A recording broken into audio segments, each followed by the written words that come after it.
नमस्कार, आप देख रहे हैं डेली 24 भारत। आपके साथ मैं हूं विदुषी मिश्रा। चलिए शुरू करते हैं देश की बड़ी खबरों से।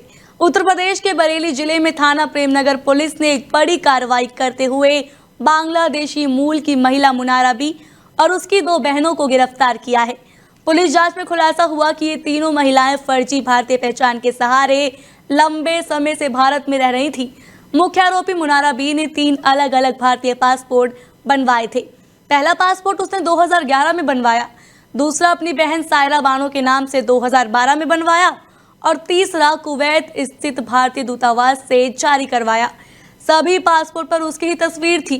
मुनारा ने इस पासपोर्ट के जरिए बांग्लादेश, दुबई और अन्य देशों की यात्राएं की थी।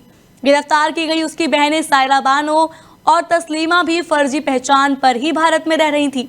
थाना प्रभारी की तहरीर पर इन तीनों के खिलाफ धोखाधड़ी, जालसाजी, पासपोर्ट अधिनियम और विदेशी नागरिक अधिनियम के तहत मुकदमा दर्ज किया गया है।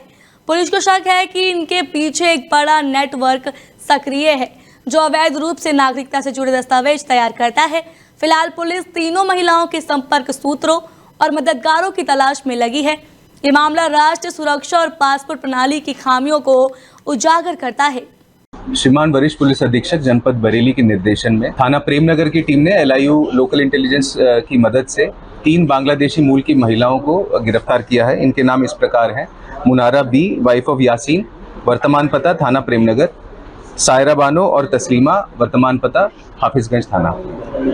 इनका जो मूल पता है बांग्लादेश में ग्राम सीकरी, बेनापोल, जिला जैसोर है।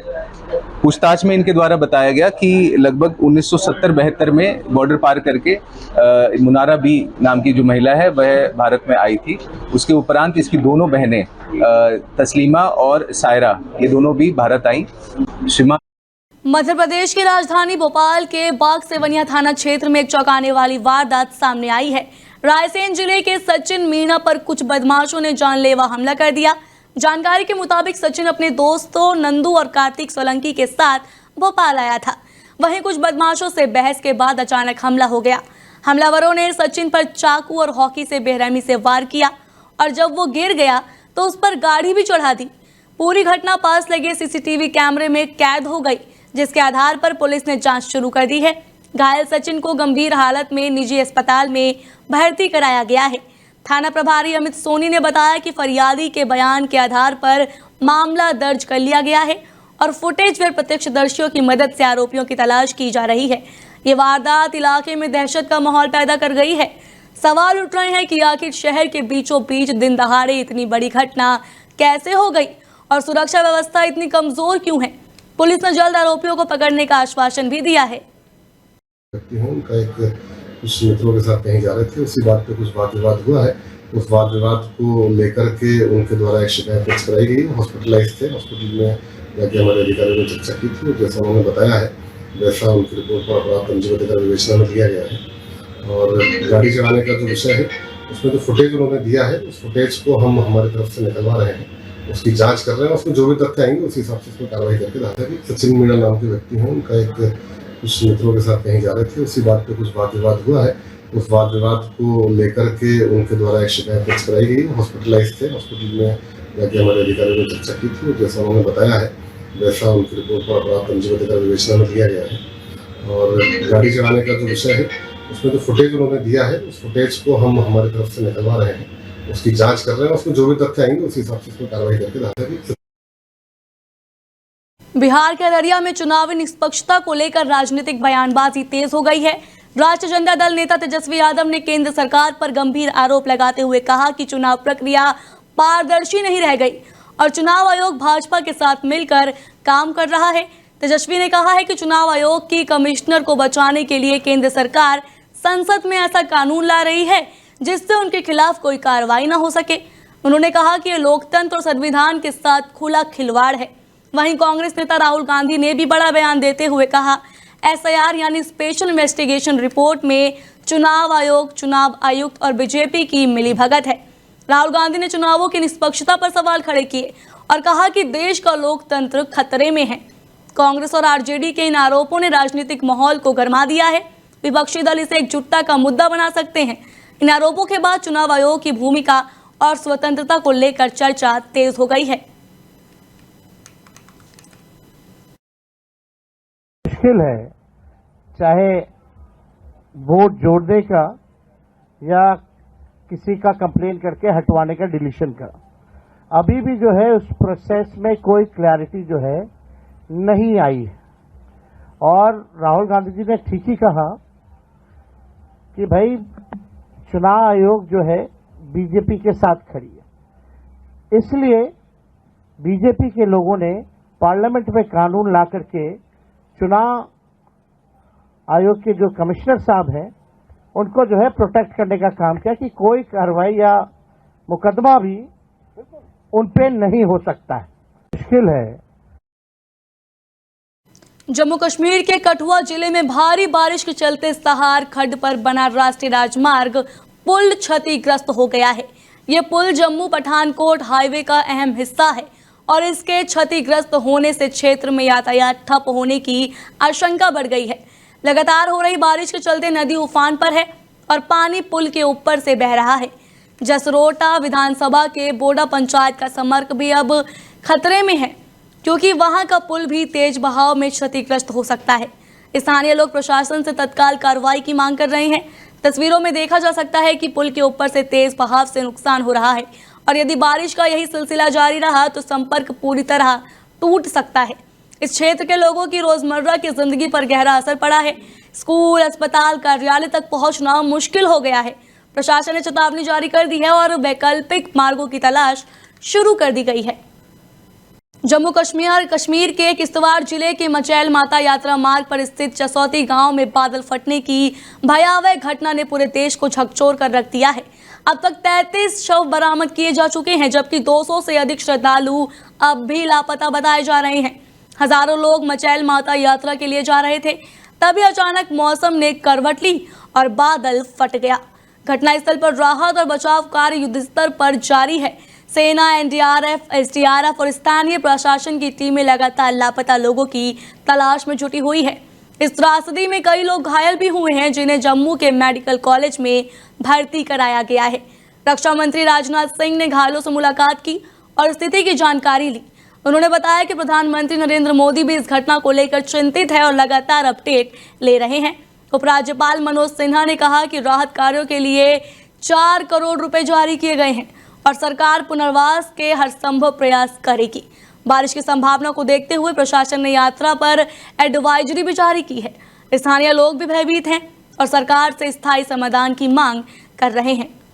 मैं स्पॉट पर भी जाना चाहता था, लेकिन मौसम खराब होने के कारण वहां जाना संभव नहीं हो पा रहा है और यह भी जानकारी दी गई है कि कहीं पर और वहां पर कोई क्लाउड बर्स्ट हुआ है, लैंडस्लाइड हुई, इसलिए गाड़ी भी आगे नहीं बढ़ पाएगी। इसलिए हॉस्पिटल में देखने के लिए आया था। सारे पेशेंट्स मैं समझता हूँ कि आउट ऑफ डेंजर हैं और अच्छा स्वास्थ्य लाभ कर रहे हैं और मैं इस मेडिकल कॉलेज के सारे डॉक्टर्स को मैं बधाई देना चाहता हूँ कि जो भी घायल लोग यहाँ पर आए थे उनकी पूरी तन्मयता के साथ उन्होंने देखभाल की है। 16 लोग जीएमसी जम्मू में हैं और मोटे तौर पर सभी लोग स्टेबल हैं। मैं उम्मीद करता हूं कि सभी स्वस्थ होकर के जल्दी से घर चले जाएंगे। अत्यंत ही एक दुखद हादसा हुआ था, वहां काफी लोगों की जानें भी गई हैं। प्रशासन ने पूरी मुस्तैदी से लापता लोगों को पता करने की कोशिश की। अभी भी 32 लोगों लापता हैं, प्रयास जारी। मुंबई के समीप मीरा रोड में काशी मीरा पुलिस ने बड़ी कार्रवाई करते हुए महाराष्ट्र के प्रतिबंधित गुटखे का बड़ा जखीरा बरामद किया है। मुंशी कंपाउंड स्थित गोदाम पर छापेमारी कर पुलिस ने विमल, राजनिवास, पावर गुटखा और एसएचके जैसे ब्रांड्स का करोड़ों का माल जब्त किया। मौके पर एक मारुति इको गाड़ी में भी भारी मात्रा में गुटखा मिला। एमबीवीवी जोन 1 में डीसीपी राहुल चौहान की टीम ने इस कार्रवाई को अंजाम दिया। पुलिस के अनुसार ये पूरा रैकेट एक संगठित नेटवर्क के तहत चलाया जा रहा था, जो प्रतिबंधित गुटखे को महाराष्ट्र में तस्करी के जरिए लाता था और वितरित करता था। गोडाउन और वाहन मालिक फरार है और उन्हें वांटेड घोषित किया गया है। गुटखा व्यापार से जुड़े कुछ बड़े होलसेल व्यापारियों के नाम भी सामने आए हैं, जिन पर कार्रवाई की जा रही है। इस मामले में प्रशासन और पुलिस को सोचने पर मजबूर कर दिया है कि आखिर ये प्रतिबंधित उत्पाद इतने सख्त कानूनों के बावजूद बाजार में कैसे पहुंच रहे हैं। पुलिस की इस कार्रवाई को गुटखा माफिया पर एक बड़ी चोट माना जा रहा है, लेकिन साथ ही ये सवाल भी खड़ा हो गया है कि कहीं स्थानीय स्तर पर कुछ अधिकारी इस अवैध कारोबार को संरक्षण तो नहीं दे रहे। उड़ीसा के क्योंझर जिले में भारी बारिश ने तबाही मचा दी है। शुक्रवार रात से जारी मूसलाधार बारिश के कारण जिले के तेलकोई ब्लॉक में नदियां उफान पर है और कई गांवों में बाढ़ जैसे हालात है। खासकर समाकोई नदी का जलस्तर इतना बढ़ गया है कि पुलों के ऊपर से पानी बहने लगा। तेलकोई ब्लॉक मुख्यालय का संपर्क 13 पंचायतों से पूरी तरह टूट चुका है। हनुमंतिया नाला पर बना पुल भी खतरे की जद में है, जिससे 5 और पंचायतों का संपर्क बाधित हो गया। कुल मिलाकर 18 पंचायतें प्रभावित हुई हैं। ग्रामीणों का कहना है कि पानी का बहाव इतना तेज है कि रोजमर्रा की जरूरतें पूरी करना मुश्किल हो गया। अस्पताल, स्कूल और दुकानें सभी बंद हो चुकी हैं। आपात स्थिति में गांवों तक पहुंच पाना भी नामुमकिन है। प्रशासन की ओर से अब तक किसी प्रकार की ठोस मदद नहीं पहुंच पाई है। स्थानीय लोग खुद ही नावों और रस्सियों की मदद से एक दूसरे की मदद कर रहे हैं। स्थिति लगातार बिगड़ रही है और सरकार से तत्काल राहत अभियान शुरू करने की मांग हो रही है। लोगों का कहना है कि अगर बारिश बंद नहीं हुई तो जनहानि की आशंका से इनकार नहीं किया जा सकता। राजस्थान के सवाई माधोपुर जिले में जड़ावता गांव में भारी बारिश ने भयावह रूप ले लिया है। अमरूद के बागान और खेत अब विशाल नदी का रूप ले चुके हैं। पानी का बहाव इतना तेज है कि कई घर बह चुके हैं और अन्य घरों व मंदिरों पर खतरा मंडरा रहा है। स्थानीय ग्रामीणों का कहना है कि ये कोई सामान्य बारिश नहीं बल्कि मानो कोई नियाग्रा फॉल टूट पड़ा हो। खेतों की मिट्टी बह गई है और खेत अब नदी जैसे गड्ढों में तब्दील हो चुके हैं। जमीन लगातार कट रही है और हर घंटे नया भूरक्षण सामने आ रहा है। गांव में बिजली और पानी की व्यवस्था भी ठप है। लोग रात भर जगकर निगरानी कर रहे हैं कि कहीं उनका घर भी बह ना जाए। प्रशासन को इस प्राकृतिक आपदा पर तुरंत संज्ञान लेना चाहिए। ग्रामीणों ने चेतावनी दी है कि यदि समय रहते राहत कार्य शुरू नहीं हुए तो जान माल का भारी नुकसान हो सकता है। सरकारी मशीनरी की धीमी प्रतिक्रिया को लेकर लोगों में नाराजगी है और सोशल मीडिया पर वीडियो शेयर कर प्रशासन से मदद की गुहार लगाई जा रही है। छत्तीसगढ़ की राजधानी रायपुर में गौ सेवकों ने महामाया मंदिर से मुख्यमंत्री निवास तक विशाल रैली निकालकर गौ माता को राज्य की राजमाता घोषित करने की मांग की। गौ भक्तों का कहना है कि छत्तीसगढ़ की 90% से अधिक जनसंख्या सनातन हिंदू धर्म का पालन करती है और गौवंश का जीवन में ऐतिहासिक, धार्मिक और आर्थिक महत्व है। वो मानते हैं कि प्राचीन काल से गाय ज्ञान, कृषि, स्वास्थ्य और समृद्धि का प्रतीक रही है। इस रैली में सैकड़ों की संख्या में लोग शामिल हुए और गौ माता की जय के नारे लगे। उन्होंने सरकार से अपील की कि गौवंश की रक्षा के लिए सख्त कानून बनाए जाए और उन्हें विशेष संवैधानिक दर्जा दिया जाए। गौ सेवकों ने कहा है कि जब तक सरकार सकारात्मक प्रतिक्रिया नहीं देती वे आंदोलन जारी रखेंगे। वहीं विपक्ष ने इस रैली को राजनीतिक एजेंडा करार दिया है। प्रशासन ने रैली को शांतिपूर्ण तरीके से संपन्न कराने के लिए व्यापक सुरक्षा इंतजाम भी किए थे। इस मांग को लेकर राज्य की राजनीति में नई बहस छिड़ गई है। बोलिए जगत जननी गौ माता की। आज देश में और पूरे राष्ट्र में और पूरे राज्य में गौ माता के साथ इतने विकट परिस्थितियां खड़ी हो रही है, जिसमें गौ माता के साथ बलात्कार जैसे दुष्कर्म किए जा रहे हैं, गौ माता के साथ हिंसा की जा रही, गौ हत्यारे लोग इतने खुले हो गए हैं। जबकि हमने ये सोचा था कि जब विष्णुदेव साय सरकार या फिर बीजेपी की सरकार आएगी तो गौ हत्या के ऊपर पूर्ण प्रतिबंध लगेगा, लेकिन गौ माता की हत्या के ऊपर कोई प्रतिबंध नहीं लगा और न किसी प्रकार से ऐसा कोई एक्शन लिया गया जिससे गौ माता की तस्करी रुके। बोलिए जगत जननी गौ माता की। आज देश में गुजरात के सूरत शहर से एक दिल दहला देने वाली घटना सामने आई है, जिसने पूरे देश को स्तब्ध कर दिया है। अमरौली इलाके के एक 3 साल के मासूम बच्चे का अपहरण कर बेरहमी से उसकी हत्या कर दी गई। बच्चे का शव मुंबई के लोकमान्य तिलक टर्मिनस स्टेशन पर खड़ी कुशीनगर एक्सप्रेस के बाथरूम में मिला। जानकारी के अनुसार बच्चा अपने मौसेरे भाई के साथ अंतिम बार देखा गया था, जो अब मुख्य आरोपी बताया जा रहा है। घटना की गंभीरता तब बढ़ी जब ट्रेन के बाथरूम में बच्चे का शव डस्टबिन में पाया गया। पोस्टमार्टम से पहले ही प्राथमिक जांच में उसके गले पर तेजधार हथियार से वार के निशान मिले हैं, जिससे हत्या की पुष्टि होती है।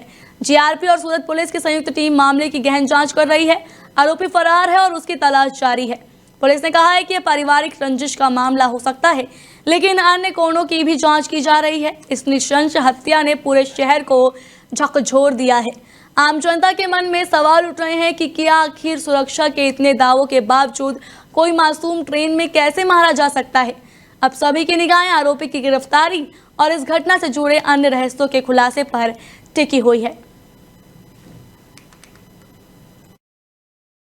हाँ, ये वेरी शॉकिंग और सैड इंसिडेंट है। आज सुबह 1 बजे के तकरीबन एलटीटी स्टेशन टर्मिनस के पास कुशीनगर ट्रेन का कोच का एक बाथरूम में एक 3 साल का बेबी बॉय की बॉडी मिला था। तो जैसे इन्फॉर्मेशन मिला तो पुलिस, जीआरपी और आरपीएफ और सब स्टाफ वहाँ पर पहुँचे थे। तो उसके बाद इन्वेस्टिगेशन में अब तक ये बात सामने आया कि वो जो बेबी बॉय वो रहने वाला है अमरोली सूरत सिटी, और 2 दिन पहले ही अमरोली सूरत सिटी में वो एक ऑफेंस रजिस्टर हुआ है, किडनैपिंग ऑफेंस रजिस्टर हुआ है। और यहाँ पर अभी उनका वो जो इन्वेस्टिगेशन का जो सूरत का पुलिस टीम वो भी यहाँ पर आए हुआ है।